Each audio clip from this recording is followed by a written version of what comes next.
Cela fait maintenant plus d'un mois que les enseignants belges manifestent contre la réforme de l'enseignement en Belgique. Un mois que les rues empestent les merguez Lidl trop cuites ainsi que la carapilze tiède. Un mois que les élèves sont livrés à eux-mêmes à la veille de leurs examens. Mais que peut bien contenir cette réforme qui nous rappelle les heures les plus sombres de l'histoire de l'humanité si l'on écoute ces très chers courageux syndicalistes, grands défenseurs charismatiques de la démocratie en Belgique? Va-t-il y avoir des conséquences pour les profs qui causent l'échec scolaire de leurs élèves? Et surtout, pensez-vous que ces grèves vont mystérieusement s'arrêter dès le premier jour des vacances d'été? Eh bien, on voit tout ça en détail dans un instant.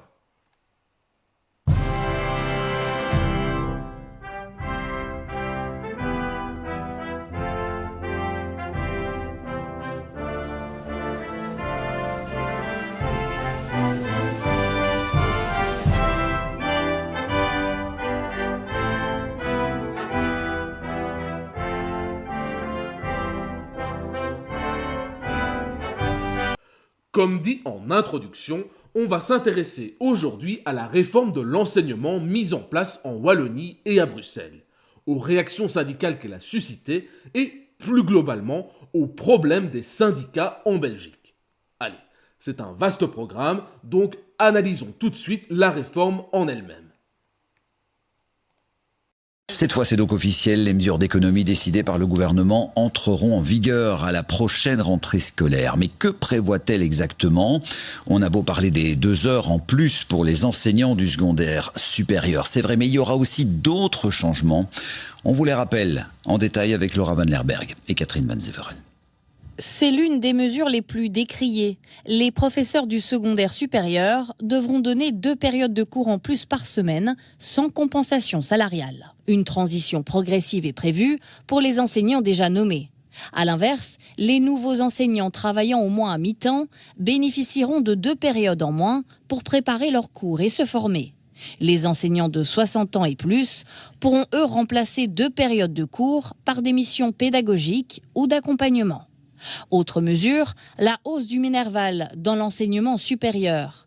Les étudiants boursiers restent exonérés, mais certains étudiants paieront désormais 1 194 € contre 835 € selon les revenus de leur famille.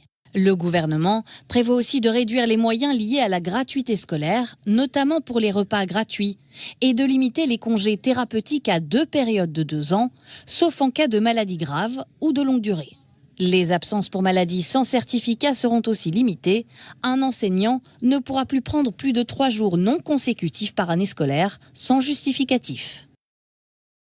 Donc, pour vous résumer cette horrible réforme, les enseignants du secondaire, payés par mes impôts afin d'enseigner à leurs élèves, doivent prester 2 périodes, et j'ai bien dit période et pas heure, parce que visiblement dans la fonction publique, 1 heure ce n'est pas 60 minutes mais 50, allez savoir pourquoi.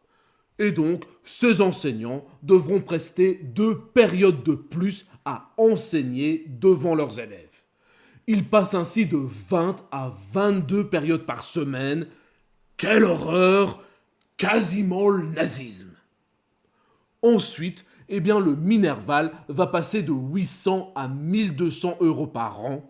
Et pour finir, l'administration sera un petit peu plus regardante sur l'oisiveté ambiante de la fonction publique en matière d'absence injustifiée. Bon, quand on entend ça, on se dit qu'on est bien loin du cataclysme que la gauche et que les mouvements syndicaux essaient de nous décrire du haut de leur charisme cinglant. Concernant le Minerval, j'ai déjà fait une vidéo à ce sujet. La voici si vous voulez le creuser, mais pour résumer, 800 ou 1200 € par an est un montant ridicule par rapport au vrai prix d'un élève en Belgique, à savoir 15 000 € par an. La différence étant bien entendu assumée par le contribuable belge, comme d'habitude. Il faut savoir que le Minerval n'est qu'une participation symbolique qui permet à n'importe quel adolescent boutonneux de s'enfoncer sans réfléchir dans des cursus avec zéro débouché sur le marché de l'emploi, comme par exemple les études de sociologie, de journalisme, ou bien les études de genre bio-inclusives de pingouins albinos transsexuels d'Afrique subsaharienne, etc., etc. Le tout avec quasiment aucune contrainte ni conséquence financière. Personnellement, je suis pour un système où chacun paye le vrai prix des services qu'il utilise. Et si l'État veut favoriser certains domaines utiles comme l'ingénierie ou la médecine, eh bien libre à lui de défiscaliser les prêts et les filières stratégiques. Concernant l'autre mesure qui fâche, alors là, on est dans une hypocrisie totale. Allez expliquer aux travailleurs du privé qui bossent plus de 40 heures par semaine ou aux indépendants qui atteignent facilement 80 heures que c'est inhumain de demander à un enseignant d'enseigner 22 fois 50 minutes par semaine, à savoir environ 18 heures. Et là, je vois venir tous les gauchistes et les grands courageux de la fonction publique dans les commentaires m'expliquer « mais il n'y a pas que le temps passé devant les élèves, il y a bien plus. Il faut corriger les copies, il faut préparer les cours, il faut faire ces petites tâches administratives, il faut prendre les présences le matin, il faut noter sur un bout de papier le prénom. Oh là là, mais je suis déjà débordé, je n'ai même pas commencé. » Arrêtez. Plus personne ne croit en vos arguments bidons. La réalité, c'est que nous payons des impôts parmi les plus élevés de la planète afin de financer le salaire d'individus pour qu'ils remplissent une mission d'instruction envers nos gosses, vu que l'État belge veut absolument s'en occuper à la place des parents, apparemment. Par je ne sais quelle chamanerie bolchevique, on nous a fait croire qu'il était normal de donner une rémunération complète équivalente à 40 heures de travail par semaine pour une prestation d'à peine 17 heures. Donc, sous-entendu que les 23 heures restantes seraient entièrement passées à corriger, à préparer les cours ou à faire des tâches administratives sans jamais nous en donner la nature en passant. Et vous voulez me faire croire en plus qu'à l'heure de l'informatique et de l'IA, il est absolument et complètement impossible et inconcevable de réduire et d'automatiser une grande partie de ces soi-disant 23 heures supplémentaires dont ces courageux fonctionnaires nous feraient généreusement grâce. Bref, comme dans tout ce qui concerne la politique en Belgique, ce qu'on nous présente comme de grandes réformes d'austérité censées remettre les finances au vert ne sont en réalité que des mesurettes permettant à peine de grappiller quelques millions sur les dizaines et dizaines de milliards d'euros de déficit annuel de la Belgique. Regardons maintenant les réactions que ces petites mesurettes de pucelles ont provoquées. Malgré le vote cette nuit des mesures d'économie dans l'enseignement, la mobilisation a donc continué aujourd'hui. Des écoles sont restées fermées, des cours ont été suspendus et plusieurs rassemblements ont aussi été organisés, notamment à Liège, où des élèves et des professeurs sont descendus à nouveau dans la rue, bien décidés à poursuivre leur bras de fer avec le gouvernement. Mathieu Langer, David Muller. Du temps pour encadrer! Déterminés, plus que jamais, ils défilent dans la rue, toutes filières confondues. Moins de 24 heures après l'adoption du décret programme, le mouvement de contestation est loin de s'essouffler. Engagez, dégagez. Là, on digère ou pas, et on va continuer jusqu'au bout. Très remonté, en colère. On va continuer jusqu'au bout ou jusqu'aux vacances d'été où on va s'arrêter, faire une petite pause de 2 mois environ, et puis peut-être qu'on reprendra en septembre si on n'a pas trop envie de reprendre le boulot, mais ça, on verra bien entendu, hein. On en a marre. C'est vrai qu'on accuse un peu le coup, mais je pense. Oui, c'est vrai, on accuse un peu le coup, bon, les carapiles sont un peu tiédis, on n'a plus beaucoup de merguez, mais on va continuer. Je suis désolé. Il y a vraiment la tête de l'emploi parfois pour ces syndicalistes, mais c'est pas possible.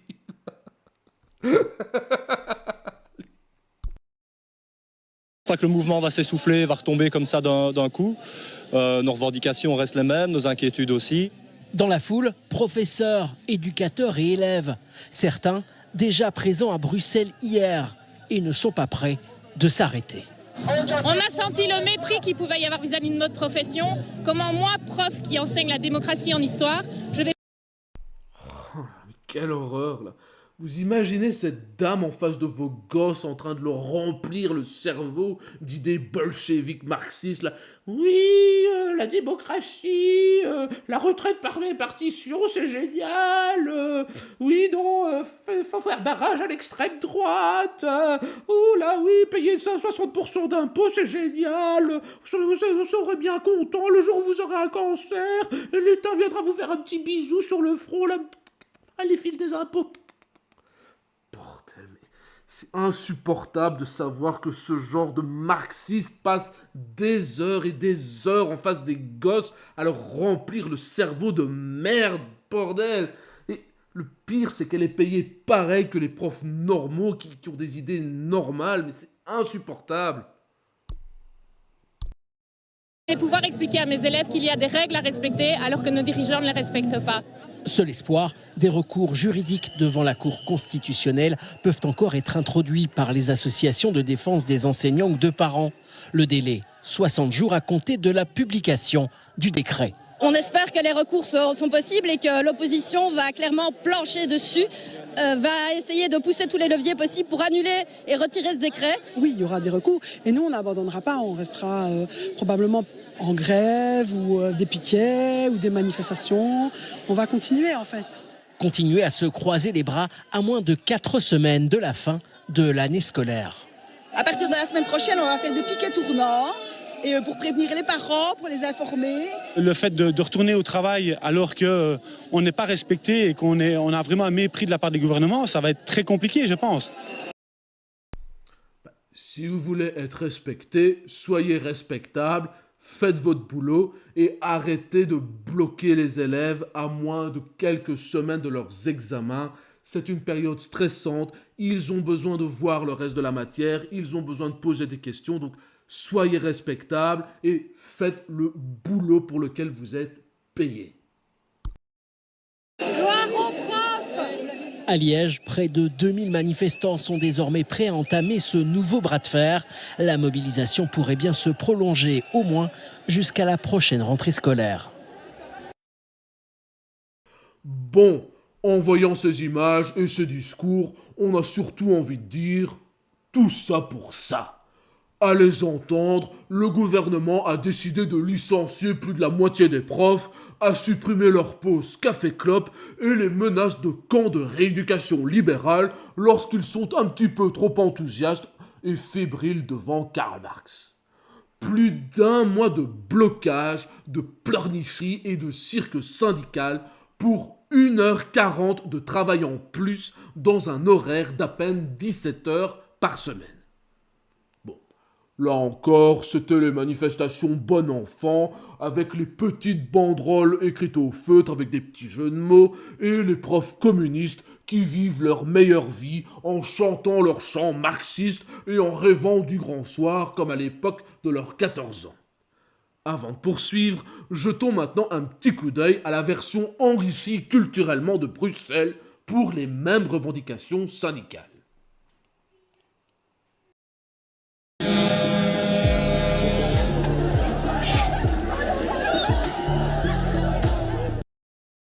Tout de suite, c'est pas la même ambiance, hein. Je me demande quelle est la différence entre la manifestation à Liège et la manifestation à Bruxelles. Dites-moi en commentaire parce que moi, je ne comprends pas, je ne vois rien, je n'entends rien, donc expliquez-moi.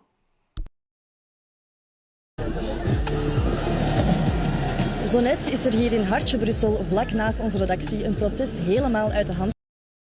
Ouais, c'est un reportage flamand, mais quelle image on donne à la Flandre de Bruxelles et de la Wallonie, franchement. À chaque fois, t'as toute la racaille, t'as toutes les cassos qui sortent. Qu'est-ce que vous voulez qu'ils disent à la fin comme... Eh oh, on a quand même un petit peu marre de payer pour toutes ces conneries, quoi. Comment leur reprocher? Gelopen. Honderden leerlingen van middelbare scholen van over heel Brussel kwamen hier betogen tegen de hervormingen van het Franstalig onderwijs. Sommige van hen zijn gewelddadig geworden, zijn dingen beginnen te vernielen. Allez, les abribus, le vélo, tout ça, c'est pour le contribuable belge. Hein. Il peut bien payer un petit peu plus d'impôts afin de se faire enrichir culturellement par ces chances pour la Belgique qui vont bien entendu payer nos retraites et faire les boulots que les Belges ne veulent plus faire. Bien entendu. En hebben vuurwerk gegooid. De politie zette traangas en een waterkanon in.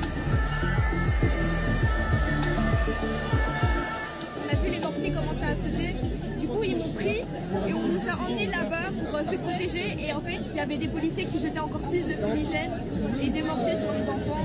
Enfin, je vois pas le but de faire ça à des enfants parce qu'on a rien demandé. S'ils veulent faire ça, c'est sur ceux qui cassent. Pas sur nous, on est juste venus manifester contre Valérie. Depuis qu'il y a le gouvernement de droite qui est arrivé, ils ont fait des réformes dans les écoles que nous, élèves, profs, on n'accepte pas. On va avoir moins de budget, plus d'élèves, on va avoir plus d'élèves à problème. Ils sont en train de tellement... Dis-moi, ils viennent d'où tes élèves à problème? Quel profil ils ont? Quel est leur point commun? Explique-nous, madame la prof communiste. Hein? Qu'est-ce qui se passe? C'est qui ces élèves à problème? Hein? On diminue les budgets qu'on va même plus pouvoir aider ces jeunes-là. Et ça, c'est dramatique. Parce que moi, je fais des études pour être éducateur spécialisé en scolaire, donc c'est un peu mon métier, et je voulais rester là. Prosodile, je fais des études pour devenir éducateur et je suis pas d'accord. Donc il y a un peu plus il y a quelques débordements, oui, mais il faut comprendre, c'est pas de notre faute, ils cachent tout. Hein. Avec des collègues tranquillement, mais il y en a, ils sont pas respectés, ils débordent un peu, mais bon. Et aussi courage pour les... Ils débordent un peu. Parce que ces scènes de guerre, ces poubelles enflammées, ces abribus pétés, les vélos balancés, c'est un peu. Service de nettoyage, les policiers qui sont présents pour assurer la sécurité de la ville. Je pense que ça exprime un certain malaise d'une certaine couche de la population, mais surtout d'une certaine couche de jeunes qui est mal, qui ne sait pas où il va.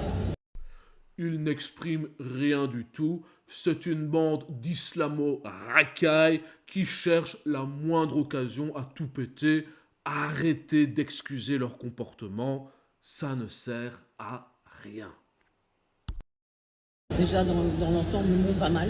Faut pas faire ça. Ça, c'est la pire chose à faire. Parce que là, on montre vraiment à l'État qu'on est des sauvages et qu'il faut pas faire ça. Faut prendre des pancartes, aller manifester gentiment, dans la politesse, sans rien casser, parce que là, on est en train de faire n'importe quoi et ça va rien changer. Et là, ça fait du bien, pas avec cette violence-là, mais voir des gens réagir. C'est vraiment très important. Vous l'avez entendu, ça fait du bien. Voilà. Bon, outre le bruit et l'odeur imposée aux pauvres corneaux qui doivent se rendre à Bruxelles pour bosser, je vous laisse deviner qui va devoir payer pour réparer le mobilier urbain dégradé par ces chances pour la Belgique. Maintenant qu'on a vu à quoi ressemblaient ces manifestations, j'aimerais qu'on s'attarde sur les conséquences concrètes qui toucheront les véritables otages et victimes de ces bêtises communistes, à savoir les élèves et les parents. Écoutons leur témoignage. Pour moi, je trouve qu'on passe un cap parce qu'on parle de la sécurité d'un enfant de 13 ans qui est mineur. Je suis maman d'une petite fille de 13 ans donc, qui est scolarisée ici à Ciney. Et effectivement, la semaine dernière, il y a eu déjà des manifestations et donc l'école a été interrompue pendant toute la semaine. Bon, j'étais déjà un peu mécontente étant donné qu'on arrive en fin d'année et que les évaluations approchent. Mais cette semaine, je trouve qu'on a passé quand même un cap. Elle a été empêchée d'entrer dans son établissement et ça, pour moi, je trouve qu'on passe un cap parce qu'on parle de la sécurité d'un enfant de 13 ans qui est mineur. Elle est restée dans la rue avec des dizaines d'autres élèves sans la possibilité de rentrer parce qu'il y avait un barrage filtrant. Donc, ici, je ne veux pas discuter sur le fond du problème, mais plutôt sur la forme. Et je trouve ça irrespectueux envers les élèves qui sont soucieux de se mettre peut-être en ordre dans certaines lacunes avant les évaluations, si ces évaluations ont lieu. Et aussi irrespectueux par rapport aux parents qui ne sont pas forcément capables tous de s'interrompre dans des dossiers urgents, dans des obligations professionnelles pour aller rechercher leur enfant comme ça à dernière minute. Donc oui, je trouve que la forme est vraiment discutable et qu'il vaudrait mieux aller ennuyer des personnes qui prennent les décisions, les empêcher de rentrer dans leur bureau plutôt que d'empêcher les élèves d'apprendre. Parce que bien sûr qu'il y a un droit de grève qui existe, mais il y a aussi le droit à l'apprentissage et à l'éducation qu'il faut respecter. Donc, vous l'avez compris, ils n'en ont rien à foutre des élèves, des enfants. Démerdez-vous, allez dans la rue. Ce qui compte, ce sont nos merguez et nos carapips. Allez, on va écouter un autre témoignage. Décret est voté, j'espère que chacun reviendra à la raison, parce que là on est arrivé au paroxysme avec une situation qui n'est plus sous contrôle. On le dit déjà depuis plusieurs semaines, la base aujourd'hui dépasse la représentation des syndicats, avec notamment le mouvement Marx Attaque.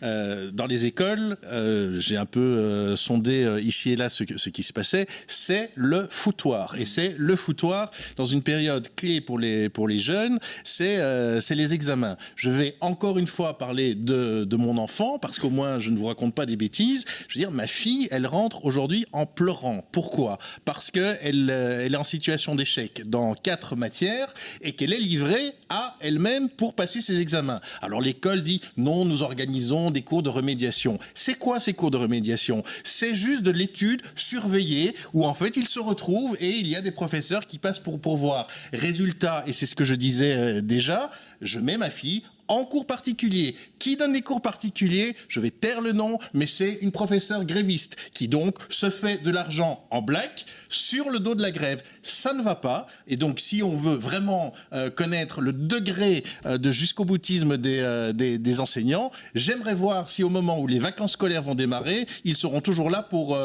faire valoir leurs revendications. Et à propos des examens, des épreuves certificatives, maintenant on commence à murmurer que le CE1B et d'autres épreuves pourraient être pas menacées, mais que certains profs se contenteraient quelque part de distribuer les copies sans faire autre chose, à charge pour les directions de trouver des solutions. Ça, c'est abandon de poste. Et non seulement, est-ce que vous vous rendez compte du momentum qu'on vient de vivre ?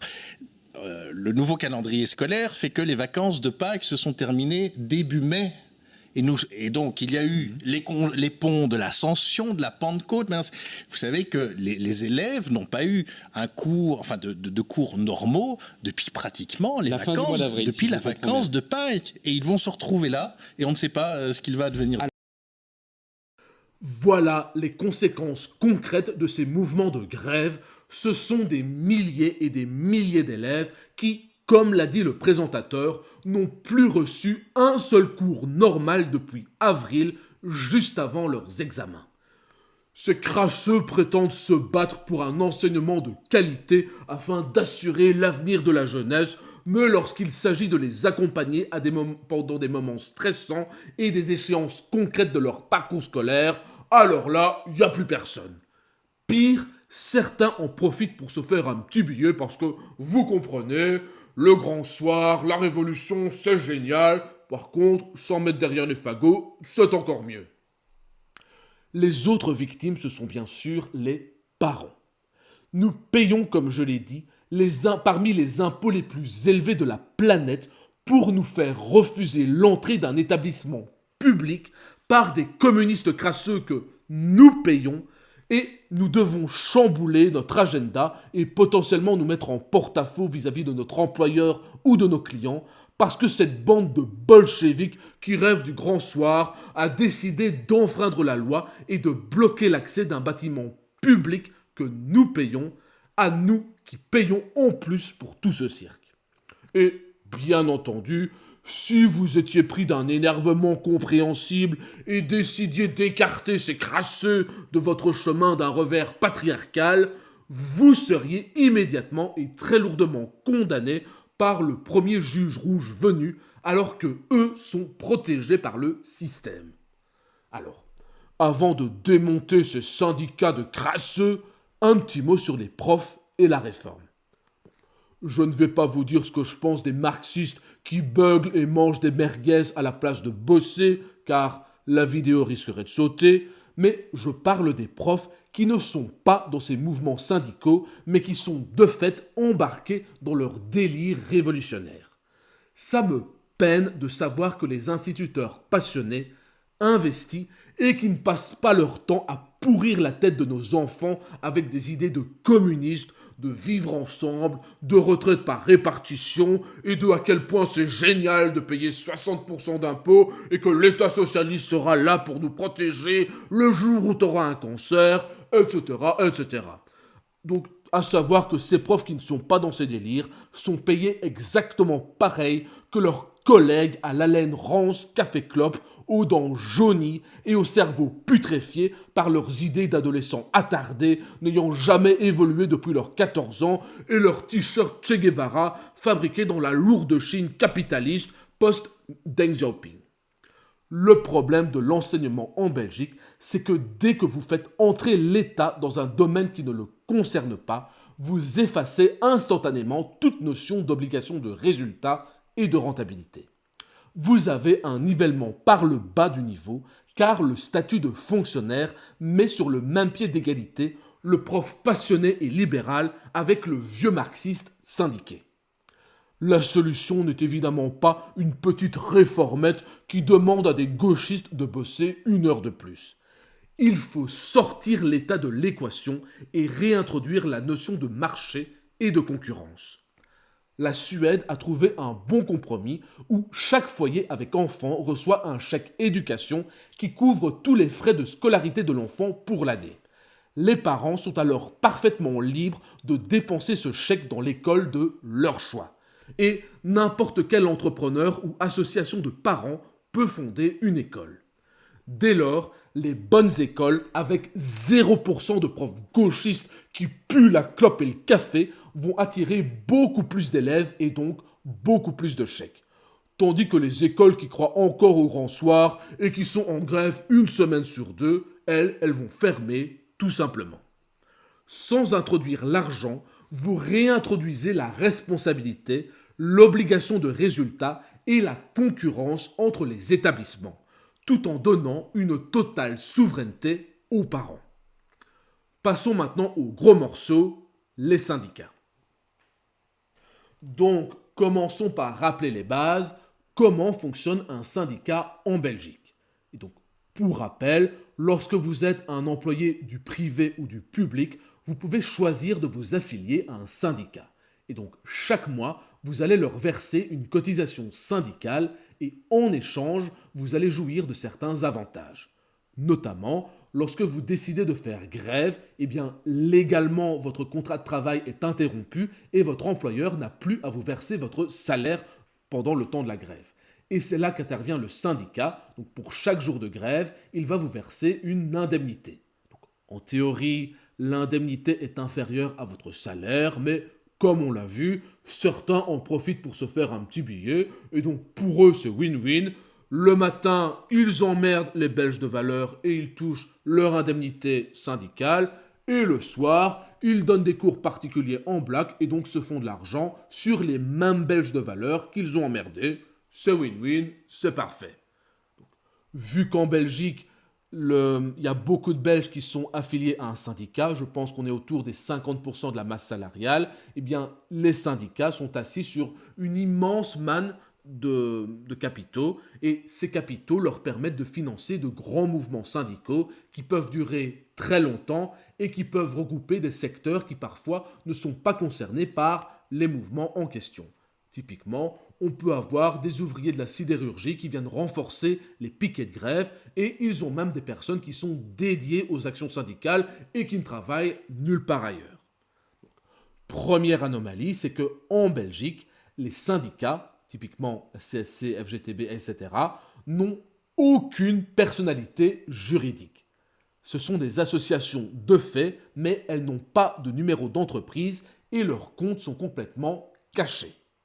La conséquence directe, c'est qu'ils ont une totale immunité par rapport aux dégâts et aux coûts qu'ils vont vous imposer. Typiquement, lorsqu'un syndicat va bloquer votre usine et va vous causer des centaines de milliers d'euros de dommages financiers, eh bien, il n'y a aucune entité contre laquelle vous pouvez vous retourner et donc vous l'avez pour vos beaux yeux. Ça, c'est la première anomalie. Deuxième anomalie, eh bien, ce sont les financements opaques et paradoxaux. comme je l'ai dit, vu que les syndicats n'ont aucune existence juridique, eh bien leurs comptes sont complètement cachés et personne n'a aucune idée du trésor sur lequel ils sont assis. Ensuite, deuxième effet qui se coule et deuxième truc complètement scandaleux en Belgique, eh bien les primes syndicales, donc l'argent que l'employé va payer pour s'affilier, eh bien est remboursé par l'employeur à 80%. Et donc, pour les fonctionnaires, vous l'avez compris, l'État, c'est-à-dire les contribuables belges, vont payer les cotisations des syndiqués. Et donc, nous payons littéralement des impôts parmi les plus élevés de la planète afin de permettre à des fonctionnaires de nous emmerder. Parfait. Et bien entendu, vu qu'ils sont assis sur des centaines de millions, voire des milliards d'euros, ils vont les investir dans des actifs financiers, dans l'immobilier, et tout ça sans aucune transparence. Personne n'a idée de ce qu'ils font de ce pognon, mais c'est pas grave, c'est pour la lutte finale. Troisième anomalie, c'est le modèle de Gantt. Donc, vous n'êtes peut-être pas au courant, mais les syndicats, en plus de nous emmerder une semaine sur deux en Belgique, eh bien, s'occupent aussi du paiement des allocations de chômage et du versement des retraites de leurs affiliés. Donc, ça leur donne un argument de choc pour recruter, car, vous le savez, l'administration belge est extrêmement lente, et donc vous avez beaucoup d'employés qui se disent « Bon, vu que de toute façon, mon affiliation sera à 80% remboursée par mon employeur ou par ces corneaux de contribuables belges, eh bien, autant m'affilier, comme ça j'ai la garantie que le jour où je perds mon emploi, mon dossier va être traité extrêmement vite et je vais toucher mes allocations de chômage encore plus vite. » Et, bien entendu, les syndicats ne font pas ça de bon cœur, l'État leur verse littéralement des centaines de millions d'euros chaque année pour se charger du versement des allocations de chômage. Et, bien entendu, si techniquement il y a une séparation totale entre les deux entités, la partie action syndicale qui font brûler des merguez et boivent des carapils et la partie versement des allocations de chômage, eh bien, dans la pratique, ce sont les mêmes bâtiments, les mêmes employés et le même matériel informatique. Et donc, nous finançons une deuxième fois ces crasseux afin qu'ils bouffent des merguez et boivent des carapils tièdes en nous faisant chier une semaine sur deux. Et ensuite, quelques petites carabistouilles pas piquées des hannetons, notamment pour les professeurs. Il y a le hack des heures de cours. Donc concrètement, pour que la période d'un professeur soit validée et qu'il reçoive l'entièreté de son salaire pour cette période, eh bien, il n'a que légalement à prester 1 minute.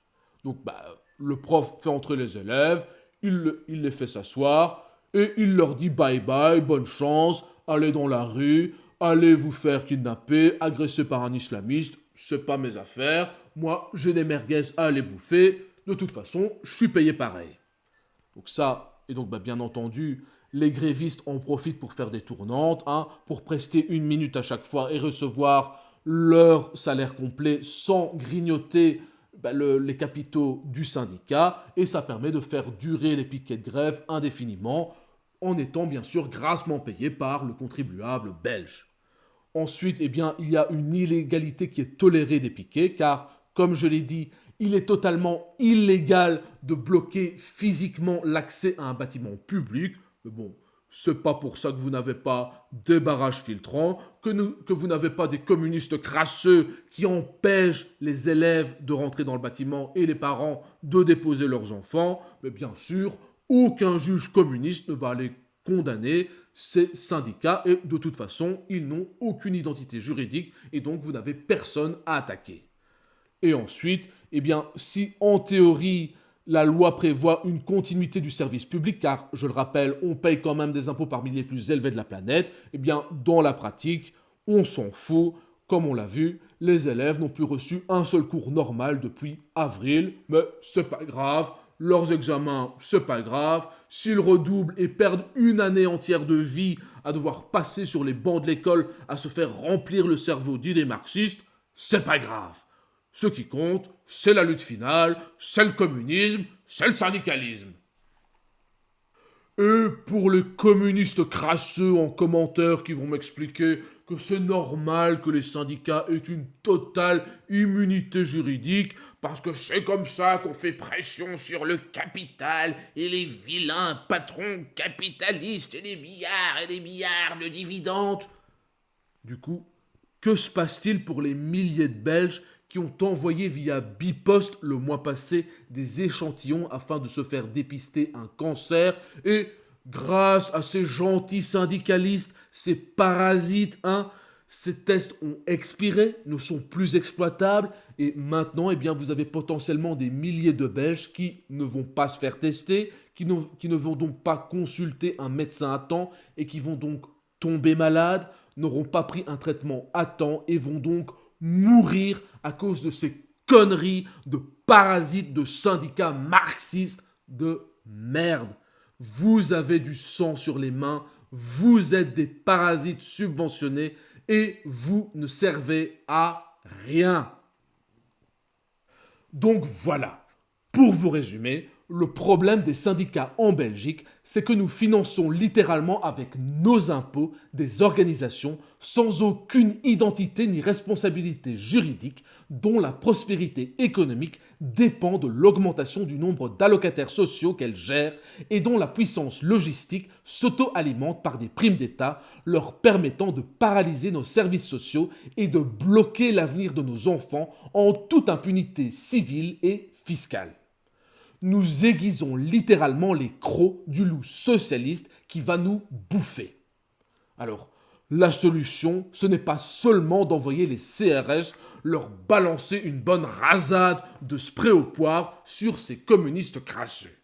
Même si ça fait un bien fou, ça leur donne aussi des images qu'ils vont ensuite utiliser pour se plaindre que leurs actions auraient des conséquences. Oh, regardez, les violences policières, État fasciste, je subis les conséquences de mes actes, vite, donnez-moi de l'argent, je suis un communiste, je ne sais rien faire. Non. La solution pour briser ces parasites, c'est de s'inspirer d'une femme que j'admire beaucoup, Margaret Thatcher, qui a dû affronter le syndicat marxiste le plus puissant de son époque, les mineurs de charbon. Elle a commencé par changer la loi et a rendu juridiquement responsables les syndicats de leurs exactions. Traduction, si tu fais perdre 500 000 € à un entrepreneur parce que tu as bloqué son activité, eh bien, il peut attaquer le syndicat et réclamer des dommages et intérêts. Bien entendu, les textes juridiques ont été changés afin de ne laisser aucune interprétation ni sortie de secours à tous ces juges rouges comme Luc Hénard pour exonérer ces crasseux de payer les conséquences de leurs actes. Ensuite, elle a assumé et préparé un affrontement total et frontal avec ce syndicat. Dans son cas, elle a accumulé des réserves de charbon pour pouvoir tenir sur la durée. Et elle n'a pas hésité à employer la force de l'État pour casser les marxistes qui violaient la loi et empêcher leurs collègues non grévistes de travailler. Et grâce à ça, elle a complètement vidé les caisses des syndicats du pays. Et ils ont été obligés de capituler sans obtenir la moindre concession de Thatcher.